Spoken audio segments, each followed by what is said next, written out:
Buenos días, amigos.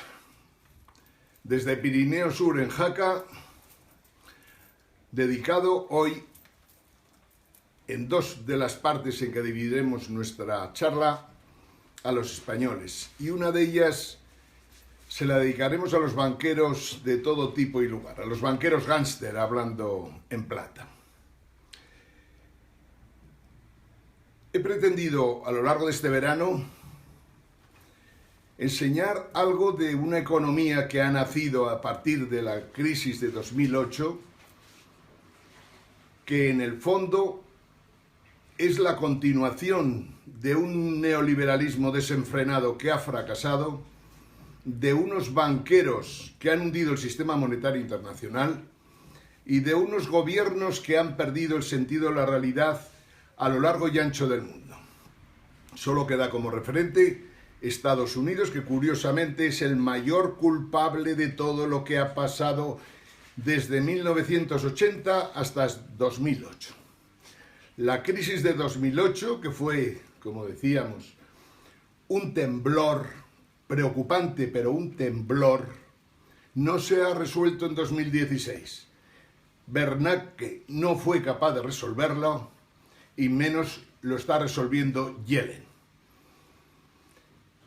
La realidad es que tenemos un serio problema, entre otras cosas, porque los economistas tradicionales todavía no se han dado cuenta que hay que hacer otro tipo de análisis en la situación en la que nos encontramos.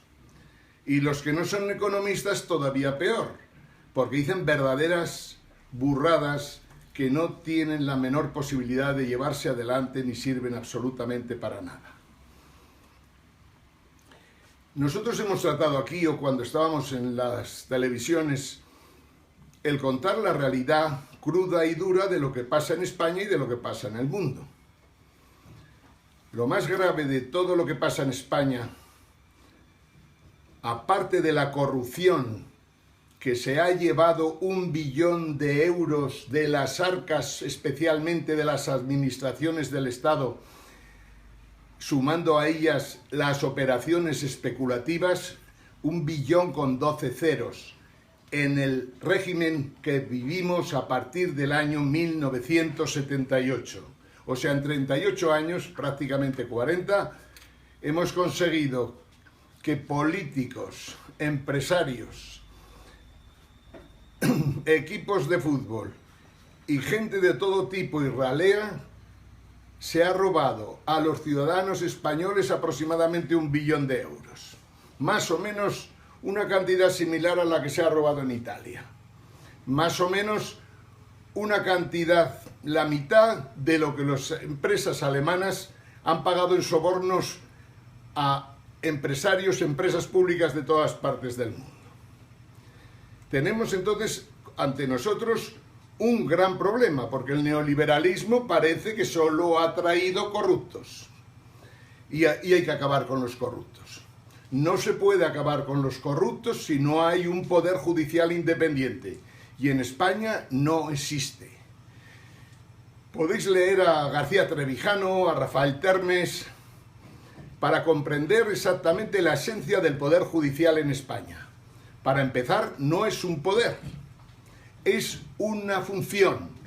Pero esto no ha sido por error de los que hicieron la Constitución, los que llamaban los padres de la patria. Habría que llamarlos los padres putativos de la patria.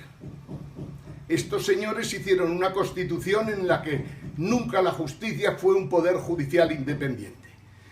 1985, Felipe González crea o aprueba la Ley Orgánica del Consejo del Poder Judicial, y en ella no se reconoce la posibilidad de que cuando un juez, al ejercer la justicia, es presionado para que haga sentencias de una u otra manera, ese juez no puede acudir al Consejo General del Poder Judicial a que le eche una mano, mejor dicho, puede ir a que le eche una mano, pero el Consejo General del Poder Judicial no tiene los instrumentos para resolver esa situación. A lo más que puede llegar es a denunciar al fiscal para que tome cartas en el asunto. pero los fiscales también dependen en España del Ministerio de Justicia. Por lo tanto, en España no hay poder judicial independiente, y mientras no lo tengamos, ocurrirá lo que ha pasado en España, que en la época de Felipe González vivimos 3 años mortales del 93 al 96, y con Aznar y sobre todo con Rajoy estos últimos 5 años ha sido repugnante ver cómo un presidente de gobierno, que a la vez es presidente del partido más corrupto de España, incluso más que el PSOE, no ha dado explicaciones ni ha sido procesado por la justicia como debía haberlo sido, sencillamente porque el único que tenía poder de verdad en España era él, ni siquiera el jefe del Estado. El presidente del gobierno durante los últimos 5 años, pero sobre todo los 4 primeros, ha hecho lo que le ha dado la gana. Quiere decir, no hay Estado de Derecho en España. Y si el señorito de Ciudadanos apoya al señor Rajoy, seguiremos con lo que hay. En España no se resolverán las cosas en tanto los jueces no procedan a ilegalizar a los partidos políticos corruptos. Lo que se ve en España en estos momentos es que Ciudadanos está cediendo sencillamente porque depende de las empresas que le pagan las campañas electorales, y Podemos porque se ha perdido por falta de estrategia, por falta de táctica, por tener al frente un personaje inestable y porque en el fondo nunca entendió lo que suponía el 15M y lo que se podía conseguir en España para cambiar esto. España no cambiará si no hay un proceso constituyente que nos pasa de la monarquía a la república. Y ya metidos en la república, si el poder judicial de verdad tiene poder para procesar a presidentes de gobierno, expresidentes de gobierno, presidentes de comunidad, presidentes de cabildo, porque a todos habría que procesarlos.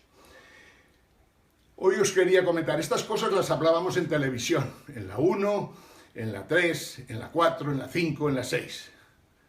Estas y otras cosas, por ejemplo, lo que ocurrió en Bankia, cuando empezamos a pedir y exigir al fiscal general del Estado que queríamos saber todos los préstamos que había otorgado el señor Blesa y su sucesor, todos los préstamos que había concedido a políticos o a lo que llamamos la aristocracia empresarial española, que de aristocracia tiene muy poco, por no decir absolutamente nada, puesto que desgraciadamente pintan tan poco en el mundo que cualquier día veremos a la mitad de las empresas del IBE quebradas, incluyendo a los bancos. Bien, nosotros denunciamos todo esto y claro, nosotros dijimos que en Estados Unidos un presidente de gobierno sufría un impeachment cuando actuaba como Rajoy. Y no solo era procesado, sino que podía ser condenado y metido en prisión. Estados Unidos. Un sistema como el español, en que los directores de periódicos están comprados, en que los periódicos ya no son de sus accionistas primitivos, sino que son de los bancos quebrados, y además que reciben apoyos del gobierno para seguir defendiendo y manipulando completamente la información política y económica, es un país en el que la cosa está más que cruda y en la que la justicia, insisto, tiene que tener un papel muy importante. Solo la justicia nos podrá librar de los partidos corruptos que hay que ilegalizar. Hoy quería hablar de los bancos, de los banqueros gángsters. En todos los lugares del mundo, Joyce Blanfein, el amigo Jamie Dimon, y como estos os podría nombrar al viejo pirata Botín, al señor González y a los que queráis aquí, pero os podría hablar del presidente del HSBC, del Joyce Bank, os podría hablar de la Unión de Bancos Suizos, os podría hablar de los bancos japoneses, de los bancos americanos, todos dirigidos por verdaderos gángsters. Y sin embargo, muy poquitos de ellos han sufrido un proceso criminal, como son criminales que son. La lógica es que haya un proceso y los meta en prisión.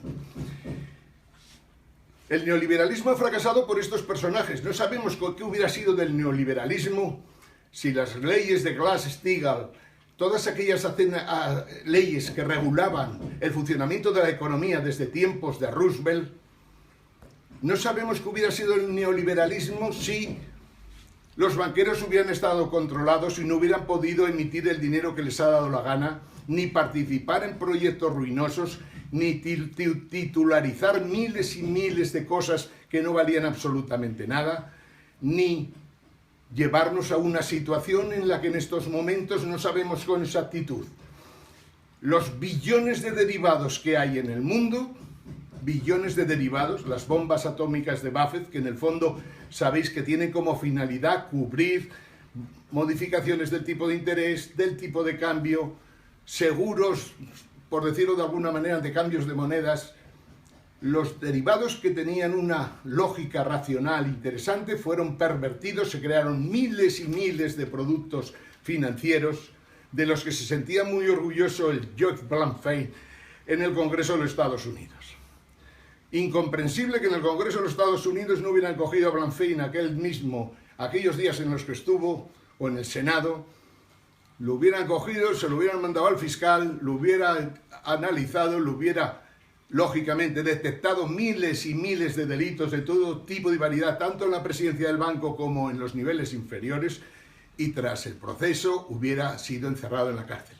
Mientras eso no ocurra, el neoliberalismo, por descontado, está muerto y no hay ninguna posibilidad de que sobreviva. Pero que muera el liberalismo no quiere decir que no esté coleando todavía. Y por lo tanto los estados en los que nos encontramos tendrán que ver de conseguir un encaje entre el neoliberalismo que muere y el poscapitalismo que nace. Porque el socialismo, tal como lo conocimos a lo largo de 60, 70, 80 años, fue un fracaso. Y fue un fracaso porque en el fondo el marxismo no respondía a lo que los comunistas querían. El marxismo, que ha tenido algunas teorías dentro de él que son muy útiles en estos momentos, como pues sería la teoría del valor-trabajo. No hay ninguna otra teoría en todo el rango de la historia económica, en todos los economistas de prestigio, que hayan sido capaces de definirlo como él y que hoy todavía funciona. Hoy lo podemos utilizar para entender qué pasará en nuestra sociedad cuando los robots sustituyan a la mitad de los empleos. En la teoría del valor-trabajo nos permite saber qué puede ocurrir en ese poscapitalismo y habrá que utilizarlo. En fin, os quería hablar de esto y os quería hoy mencionar unos cuantos autores que merecería la pena que leáis, porque es imposible en sesiones de 15 minutos transmitir todo lo que contienen los libros que han hecho estos autores. El primero sería Paul Mason, Postcapitalismo. El segundo sería, por ejemplo, un libro de George Soros, La tormenta financiera, que en el fondo pinta las cosas más negras de las que las pinto yo. Podéis también leer el libro blanco sobre el papel del Estado que escribió nuestro viejo amigo Termes y que en el fondo defendía cómo realizar las privatizaciones, que sin embargo hoy nos puede servir dándole la vuelta a los argumentos para pensar cómo volvemos a socializar o a nacionalizar o a municipalizar servicios como la energía, el agua, por descontado las basuras, por descontado todos esos contratos que los presidentes de club de fútbol han tratado de quedarse para ellos a lo largo de los últimos 30 años de corrupción en España. Otro libro muy interesante, por descontado, es El Minotauro de Varoufakis. Otro libro también de Varoufakis que ha escrito estos últimos tiempos, merece también la pena leer, es ¿Los pobres pueden ser más pobres todavía? ¿Pueden aguantar los pobres esta situación que estamos viviendo en estos momentos? Y el último, que lo he escrito yo, pero que todavía no me lo quieren publicar porque digo cosas que no gustan, creo que a final de año una editorial francesa puede conseguirme sacar el libro en español para poderlo vender por España. Lo había titulado El infierno español, pero creo que como todavía me queda tiempo, lo podré modificar un poco más y podría titularlo El infierno europeo dentro de un occidente que se desmorona.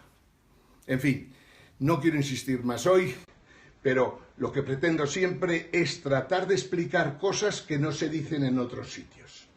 Saludos amigos, a todos.